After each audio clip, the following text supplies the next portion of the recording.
Odin 2 Portal Review. I don't need to say anything else. Welcome to the Oasis.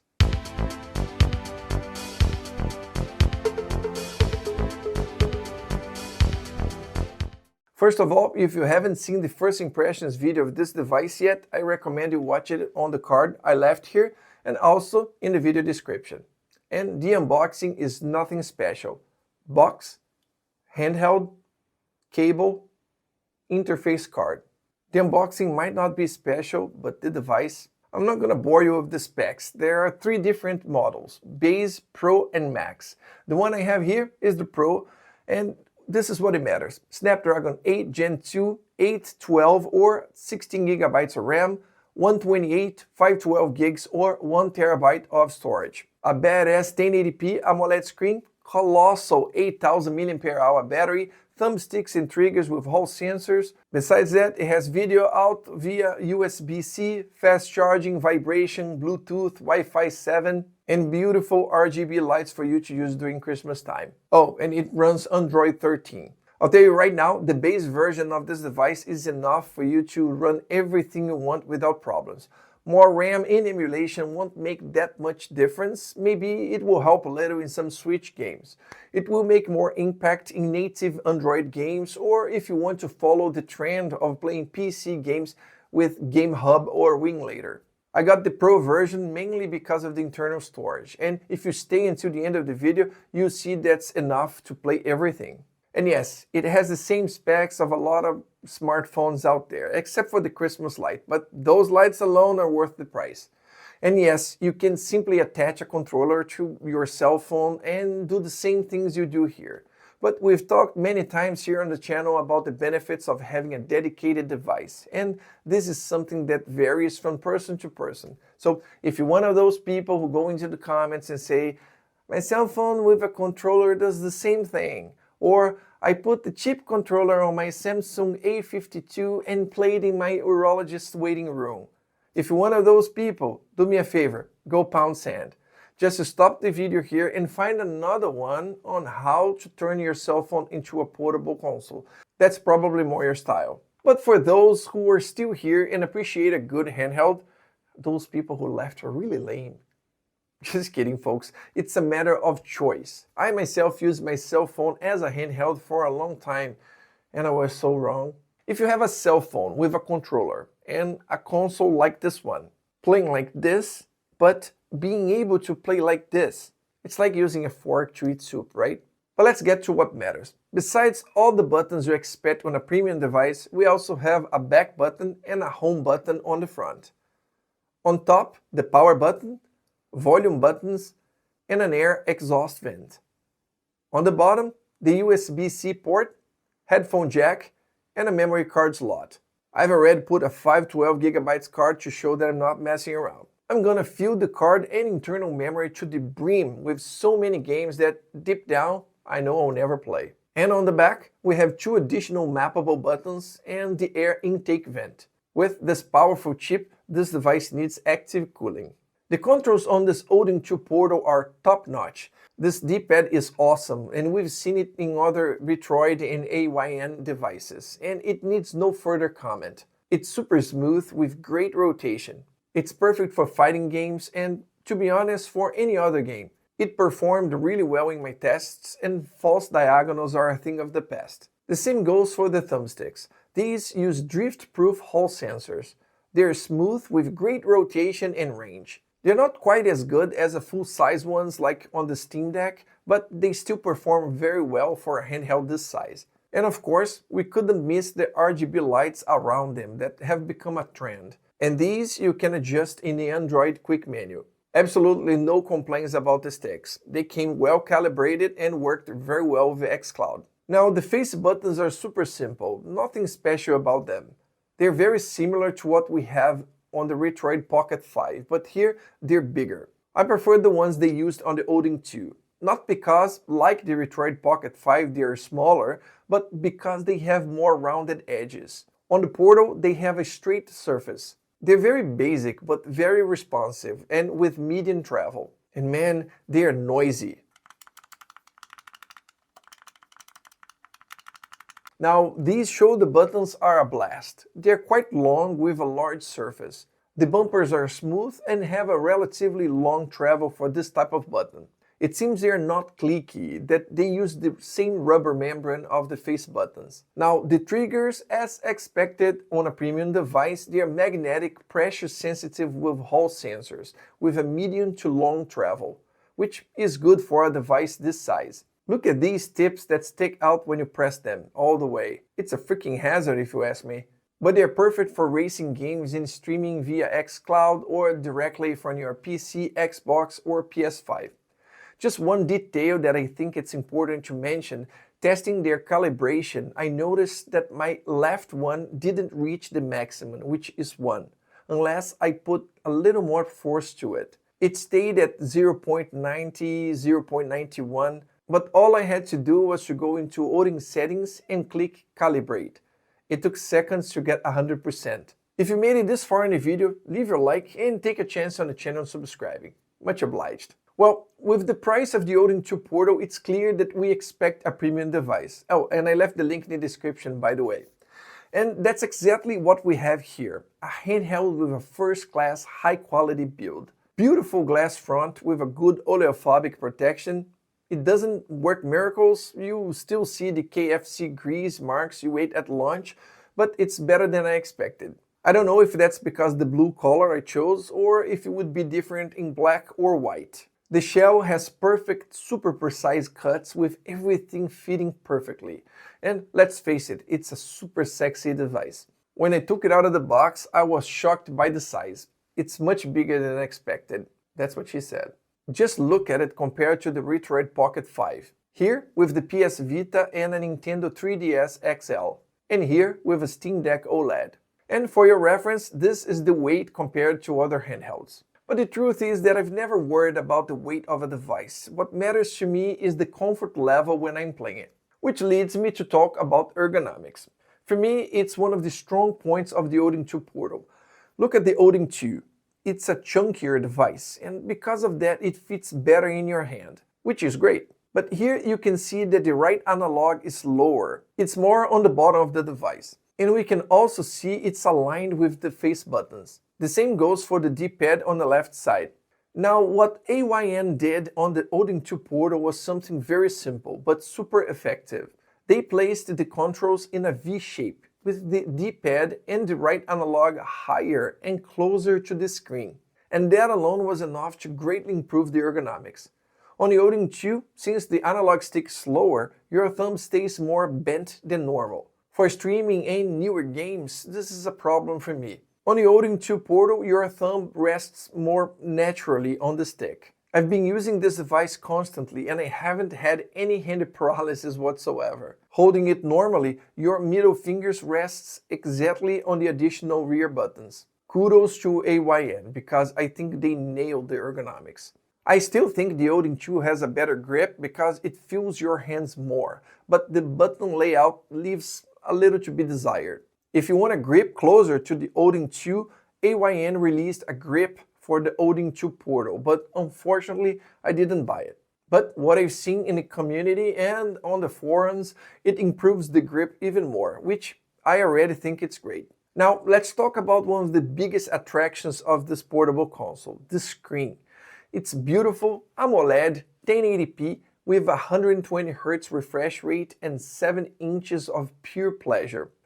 To compare, I have two other devices with AMOLED screens, the Retroid Pocket 5 and the Gamertag RG556. And I also have reviews for these devices here on the channel. And this is a battle of giants. It might be difficult for you to notice the difference through the camera, but to the naked eye, the Odin 2 Portal is the brightest. And the competition is fierce between these two, with the Retroid Pocket 5 coming out slightly ahead. Now, as for the colors, they're beautiful and saturated on all three devices. Seriously, folks, you can't go wrong with these three different displays. AMOLED is life. The Portal and the Retroid Pocket 5 are ahead because they have more brightness, but the colors are very similar between them. What I can notice is that the colors on the Portal and the Retroid Pocket 5 are a bit warmer, and on the 556 are a little bit colder. but the three handhelds have phenomenal displays. As for the software, we have Android, which is basically the same as you find on most smartphones, but here it's being more optimized for this device. For example, if you go to the quick menu, there are several specific settings for this console. You can change the performance modes, the screen refresh rate from 60 to 120 Hz, the fan, the control layout, and more. These settings that you use more frequently are a lifesaver here, but if you want to delve deeper, just go to settings, then down here to Odin settings. Here you find a wider range of options, being able to map the additional rear buttons, test the control calibration, among other things.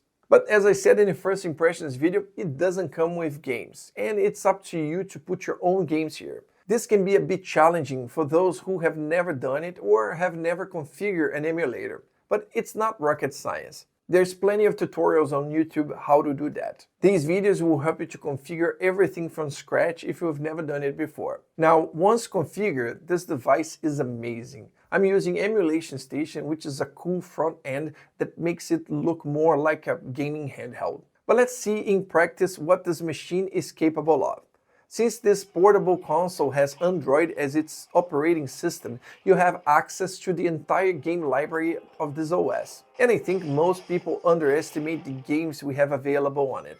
There's something special about enjoying these games natively on Android and not through emulation. The screen formatting is perfect because they are optimized to run natively, and most of them have controller support. And all these games you're seeing here are free if you have an active Netflix subscription, which you probably do.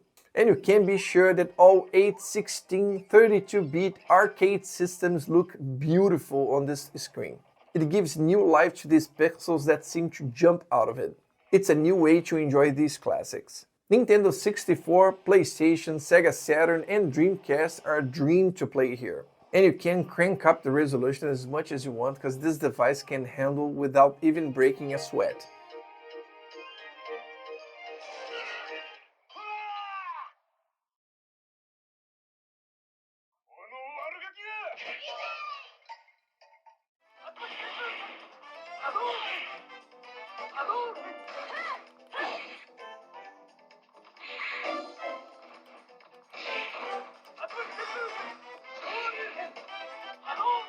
Nintendo DS and 3DS also look great and take good advantage of this 7-inch screen.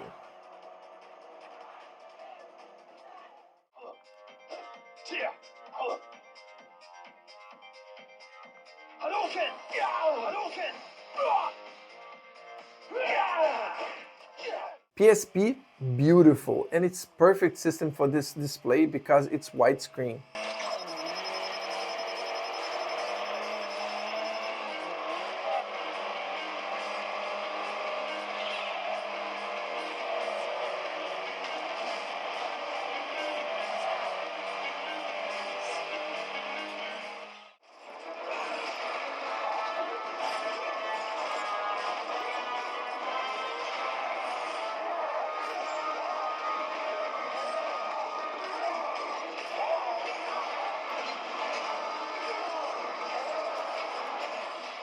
GameCube, Wii, and PlayStation 2 are a blast to play here, and all the games that I tested that are compatible with the emulator ran without problems and with optimized graphics.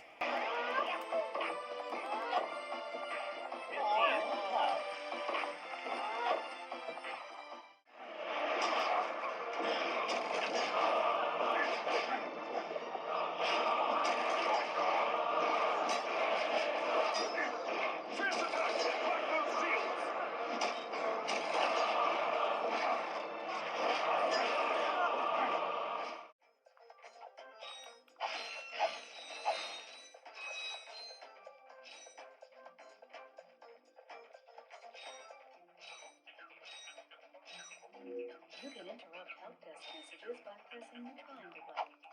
To disable help desk messages, please select options from your pause menu.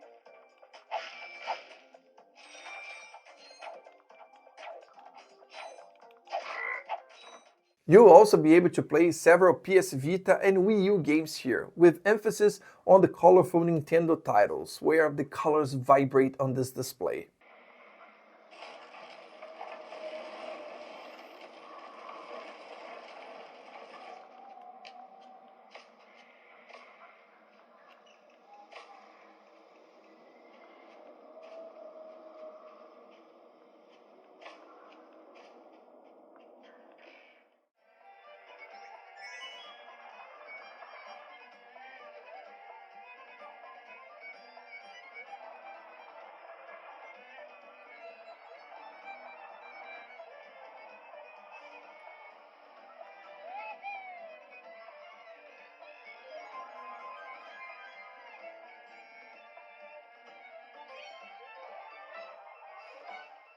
The Nintendo's hybrid console also works very well here. We still have the limitations of the emulators, but there are countless titles that you will be able to play here without problems.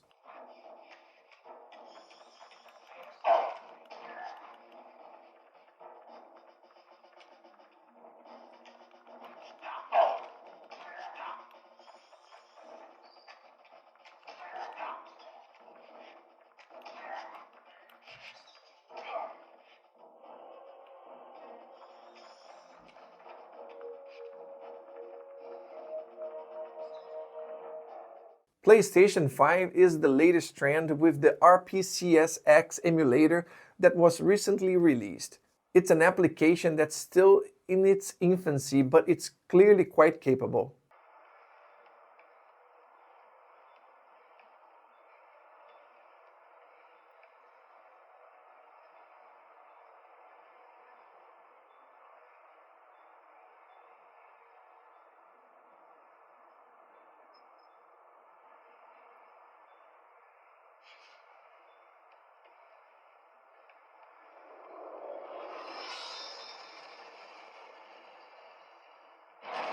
What was that?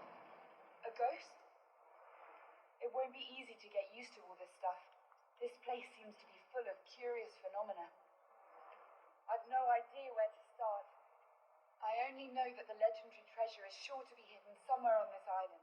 In addition to these systems that I showed here, you can also install Winlater and GameHub and run some PC games on this device.